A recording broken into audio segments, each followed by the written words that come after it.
Article ఏదైనా చూసి బాధపడిన సందర్భం ఉందా అసలు? అంటే మేమున్న టైంలో అంటే హిట్లిచ్చిన టైంలో Telugu media is always very cooperative and చాలా మంచి మీడియా మనది హ్మ్. Comparing to other industries.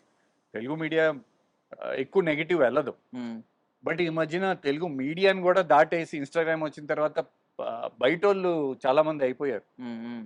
Phone ఉన్నోళ్ళు ప్రతి ఒక్కడు యూట్యూబరు, ఇన్‌ఫ్లుయెన్సర్‌లు they are not in our control. Hmm. ఆళ్ళు మెయిన్ స్ట్రీమ్ మీడియా గూడా కాదు.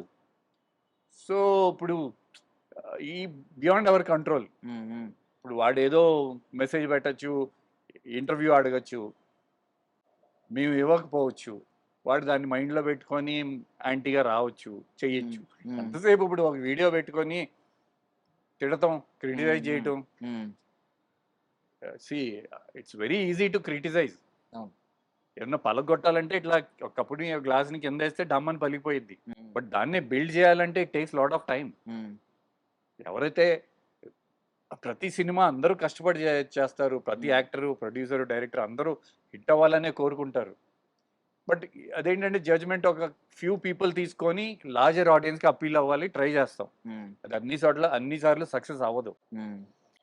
బట్ ఈ మధ్యన ఎక్కువ సోషల్ మీడియా అయిపోవటం వల్ల అండ్ వాళ్ళకేంటి ఒక ఇది ఏమంటారు